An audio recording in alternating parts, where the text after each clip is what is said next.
Okay. Hello, everybody. I'm going to call to order the Tuesday, May 14th, 2024 zoning administrative hearing. My name is Anna Colamusi. I'm standing in for Katie Inez.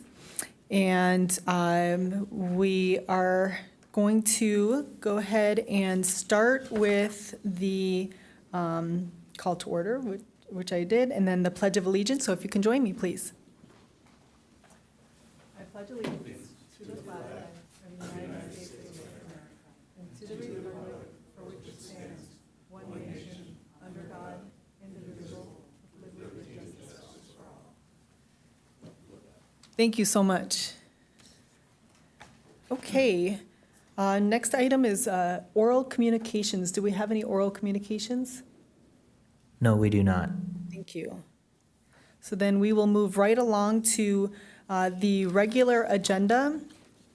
We have, before I do start the regular agenda, so on any of the items for zoning administrative hearings, there's not a decision that is made this evening. The decision is made after the hearing. So this is collecting information, and I just wanted to be clear on that. So item 4A is 661 Melba tentative parcel map and residence. It looks like staff had recommended that they needed additional time on this item, and they wanted to continue it to a date certain of June 11th, 2024. So we're going to go ahead and move that item to that administrative hearing. And then we'll move straight into item 4B, which is the Fender crawl space ADU addition. And I'll pass it on to Jay DiCioso. Thank you. This project is a continued public hearing from Tuesday, April 23 for a coastal development permit for the conversion of a lower level crawl space into an ADU within an existing single-family residence of the Sea Bluff Village development, originally approved by the county in 1971. The project was presented to the zoning administrator on April 23.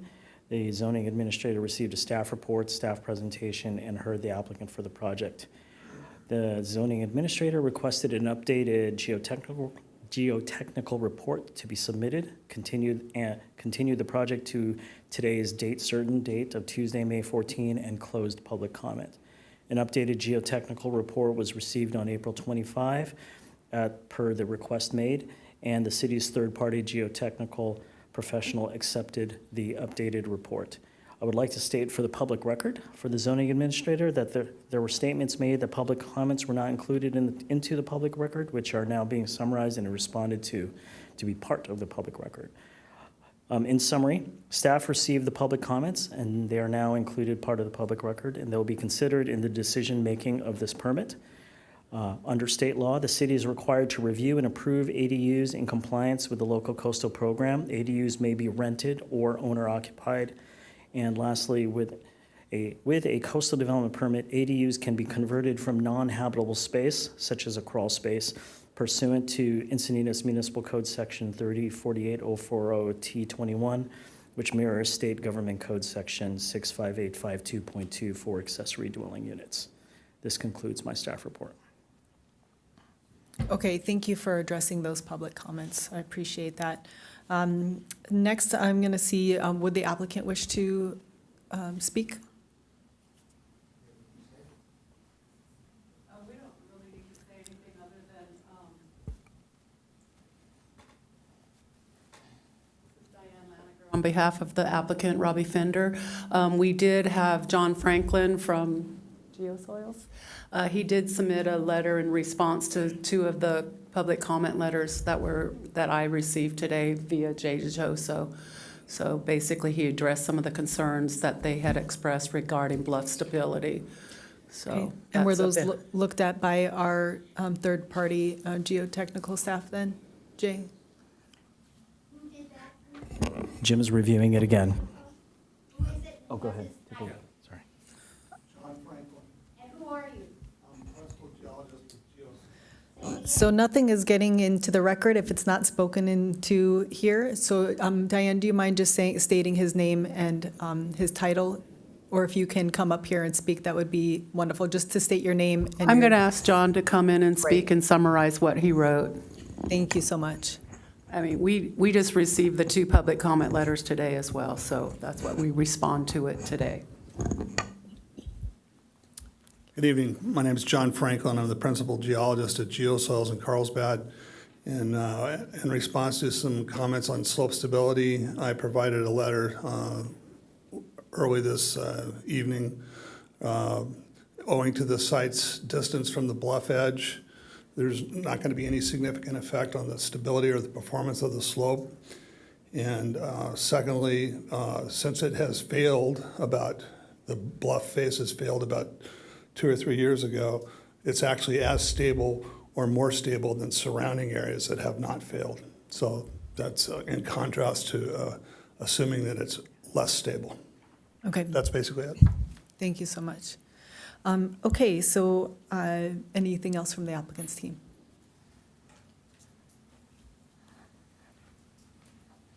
We would just like to say that we would obviously like to move forward with the project. It's been on hold quite a few years now, and we confer with staff's recommendation to approve. Okay, Thank you. thank you. Okay, then moving on to public comment. I hear that we have some speakers. Yeah, we have 3. Okay, First up, we have Rick Smith.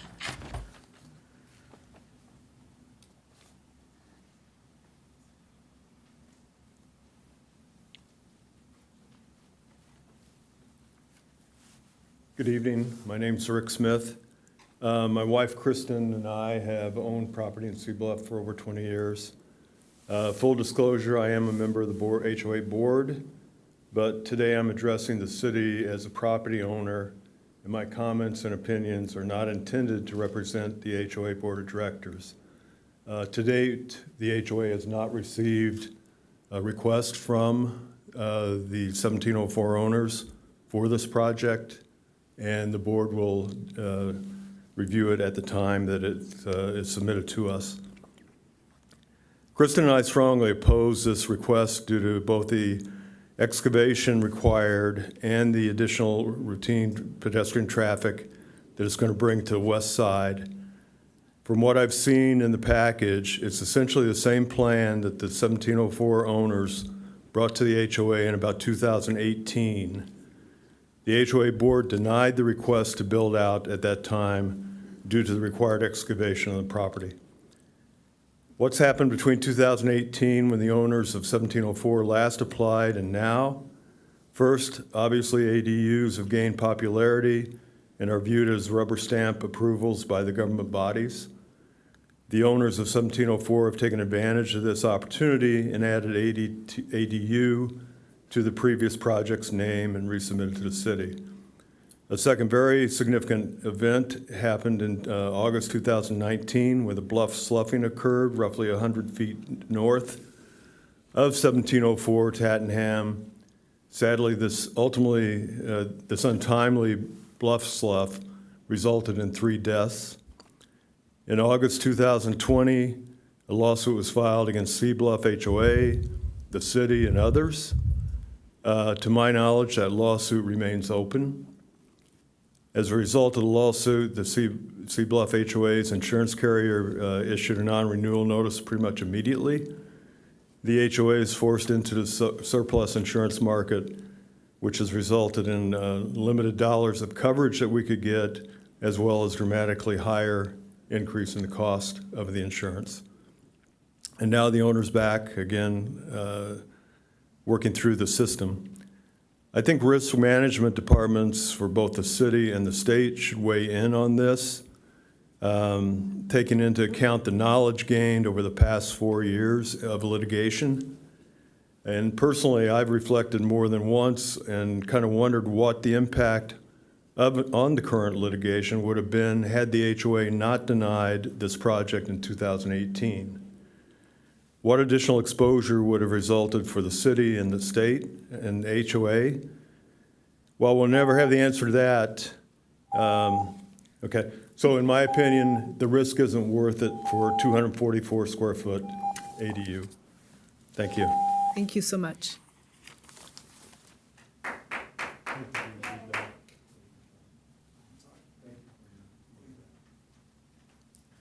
Okay, next up, we have Dar Jacobson. Can Anna just address, you made a comment, Anna, on that there'll be no approval tonight. That's correct. In spite of staff recommendation, can you put the two together and So- help us understand what happens next before the next public comment? Sure, so somebody in the audience is asking about the statement I made in the beginning of the hearing that said this is an information gathering and a decision's not going to be made at this hearing. And so this is an additional opportunity for public comment to receive that information. And then whether or not it takes 1 day, 1 week after the hearing, depending on the information that's received and any additional information that staff would need to look into after this hearing would need to be made before making that decision. And who makes it, and why is it not a public decision-making process? Yes, so this is an administrative decision, a coastal development permit for an administrative decision. And it's just written in the code that way, that is who the decision maker is. And then I believe, let me see, CDPs for ADUs are appealable as well. Sure. If it's appealed, it would go to city council. Okay, ready for the next speaker? I'm Darlene Jacobson. I just found out about this meeting today. In 2018, I was instrumental in approaching the city regarding what the vendors were going to do to our bluff. I also approached the Coastal Commission. So you should have all the paperwork and all the pictures from that action that was taken. It was denied by the city. It was denied by the Coastal Commission at that time. One of the reasons was because of their building and the bluff at what was determined the actual bluff. It was too close to the bluff to build. And one of the things that has been very discouraging to me is nobody discusses the wall. And the vendors removed landscaping from the bluff. They also put in a water system illegally. It wasn't their land to put in that water system. They put it in on the west side of that wall, that cinder block wall. The cinder block wall is attached to the city fence that goes down Grandview. That particular city thing is cracked, and the cinder wall is cracked. So I'm here really confused why the Coastal Commission denied it. Of course, the AUDs have come in now, and I realize that the city has a mandate. But I guess it makes me sad that the city is more concerned, well, less concerned about the possibility of killing people, which I believe that the action that's been taken in that particular area, that's my personal opinion, not the homeowners. I live in Sea Bluff. That's my personal opinion, that some of that action caused the vulnerability of that bluff. And I don't want to see any more vulnerability on that bluff. I don't want to see more people killed. My question is the city, who do they want to protect? Killing people or giving a person another space in their whatever that they don't even live in? And it's disturbing to me. It's very disturbing, and particularly because the Coastal Commission denied it in 2018. My request is that you pull up all those pictures and all that paperwork from 2018 that I gave to the city at the time. Thank you for your time and attention. Thank you so much.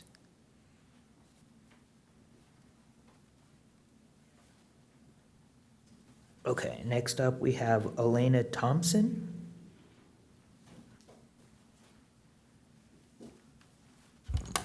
Hi, Anna. Okay, Elena Thompson. My husband and I have owned a property in Sea Bluff since 2007, and I'm here to address the public safety risk that approving this ADU would pose for the city, for Sea Bluff, and for all of the community, the taxpayers of Encinitas. I have 3 points to make. Number one, I feel that the staff report was flawed. There was no mention of the public comments that, Jay, you did mention tonight, and thank you.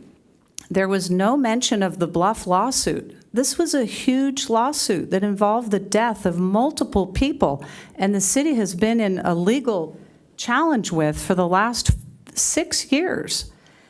That it wasn't mentioned in that or the geotechnical update report. Are we trying to just bury this fact under the soil like these people were buried and killed? Lastly, as part of that point, the project was denied in the past. So that it's trying to sneak in all dressed up as an ADU, I find just really problematic, and I think that the staff report needed to address these 3 items. Number 2, with this lawsuit, and we're talking about a block fall. We're not talking about grain by grain of sand dropping on the beach, as Mr. Franklin would well understand. And this could happen again.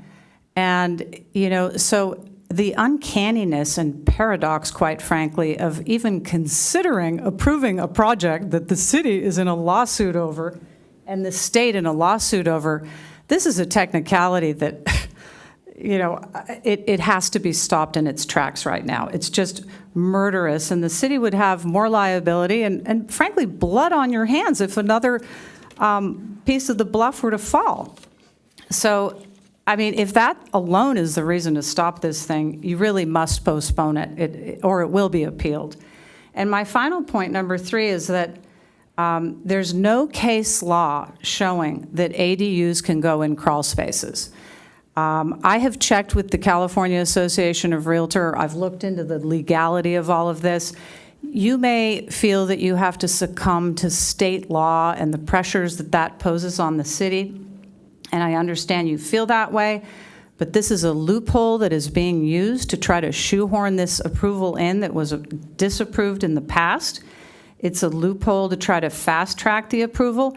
And frankly, as an owner there, I find it highly objectionable because this would be a trend-setting precedence for our community of 255 townhomes were this to get approved. This means that over 100 more ADUs could be built in Sea Bluff. And this is a problem for our bluff and for our community.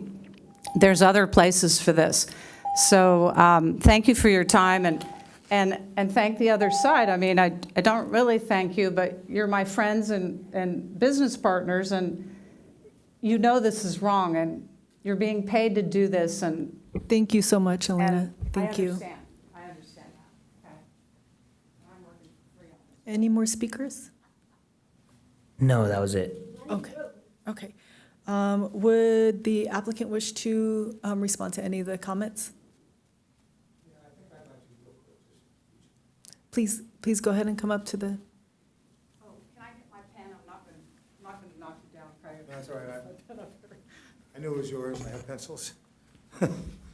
Good evening. My name is Craig Lewis, and I've been involved with the Fenders from the beginning of their renovation project starting back in 2016. And I just have a couple quick kind of responses to the comments that have been made so far. Originally, the underfloor area was proposed as part of the development of the upper, the main living area. And the lower portion was then appealed by the Coastal Commission, and we resubmitted the plans for a new coastal permit only to include the renovations of the area above, the 2 stories above living space, which was granted, and we built it out. The ADU nomenclature description had nothing to do with us trying to find loopholes. The truth of the matter is that designating it as an ADU was suggested by the city of Encinitas. Never would have occurred to us. And we only did it because we didn't, it wasn't our idea. All I'm saying is that we only did it because it changed the allowable square footage of the space. In 2018, the HOA denial the HOA denied the use of the space below, but the city of Encinitas allowed it. In other words, the city of Encinitas' initial permit for the renovations permitted the underfloor area as well as the renovation of the spaces above. The California Coastal Commission in 2018, I suppose it was, didn't deny the project, it was appealed. Big difference. And their appeal wasn't about bluff impact or digging in the bluff, as we keep hearing about. All of the work that's being proposed here is being proposed under the existing building inside the existing building footprint, and the bluff is 50 feet away from there. Excuse me, it is true. I measured it. I can't speak to anything about the lawsuit, and I am as a community member and a resident in the city of Encinitas for 40 years.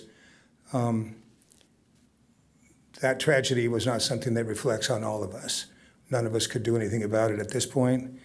And the property that we're dealing with right now, the 1704 Tattenham project, has a seawall at the bottom that reaches 40 feet past the limits of this building. And the seawall was built by the city of Encinitas back in the late 80s as part of the Grandview project.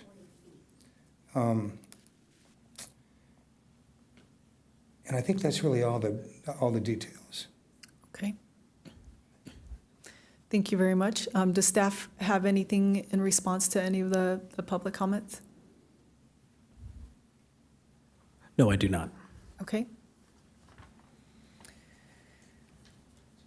Okay. One item I do know is the state law does reference the creation of new space or conversion of space that is allowed for ADUs. That was one thing that I did find in the state law regarding that. But let's see here. And I have that text right here also from the state law. That's okay. Thank you so much. Is that in your staff report, Anna? It is not in the staff report, but it's in state law. But I could make sure that it's part of the final decision if it were to be approved. Okay. If I may, Yes. if I may add, is it working? It doesn't refer, it refers to that, what we would call crawl space, it refers to it as non-habitable space. That's your keyword if you were looking for it. Okay. Let me see if there's anything else here. And then I saw in the report, it's abiding by all our LCP standards with the erosion rate plus safety factor, those combined, and the bluff setback. And I believe that was well beyond, or is it right at the It is before the 50-foot. 50 The feet? combination of the factor of safety and the Okay. erosion rate results in a line that is west of the 50-foot line. Okay. And then the allowable, it's under the 250 or 10%, whichever is greater. That is I correct. noticed that, okay. And let's see here. Okay. Thank you so much for all the information. This will, all of these items will definitely be considered and reflected in the final decision if it were to move forward, either approval or denial. And that's all the information that I needed this evening. Jim Knowlton is our third-party geotechnical professional. Can I ask you to come to the microphone? Sure. We'll give you 1 minute. Okay. Sure. This will be a quick question, it might be a longer answer. Jim, I think you gave me a lesson once on this double knuckle down by 1704, where you have a break in the bluff, and then it goes down, and then another break. Is that correct? That's correct. Okay. Where are the measurements taken from? I mean, the visual for Sea Bluff is the first break, not going down to the second break. Well, basically, we go out and actually go to the bluff and determine that break, which is determined for the top of bluff. And in any report done by another geotechnical, I require them to meet with me and agree upon what we consider top of bluff for Sea Bluff. And so we have determined what is top of bluff for this project. Okay, and then we do the setback from that top of bluff. There's no double knuckle or any additional setbacks or anything from this property. There is a top of bluff, and then we do measure the distance behind that top of bluff. Thank you, Jim. Sure, we'll take one more clarifying question. Yes, I'd like to know, please, The status of the lawsuit and the cost of the lawsuit and the cost of the deductible. And I'd like also to know why the lawsuit and the bluff collapse was omitted from the staff report. Sure. It is an active lawsuit, and we're not able to discuss it. So out of respect for that, we can't speak about it. my second question, why was it omitted from the staff report? Because we cannot speak about it, about the, Why was the Yeah. collapse omitted from the staff report? it's part of the lawsuit, and I'm not able to speak about anything that's an active lawsuit. Okay. It was not included because there is a lawsuit. So that, I'm going to close the public comment portion of this. And with that, it looks like there are no other items on the agenda, and we're going to be adjourning, let's see, at 5:28 PM. Thank you so much.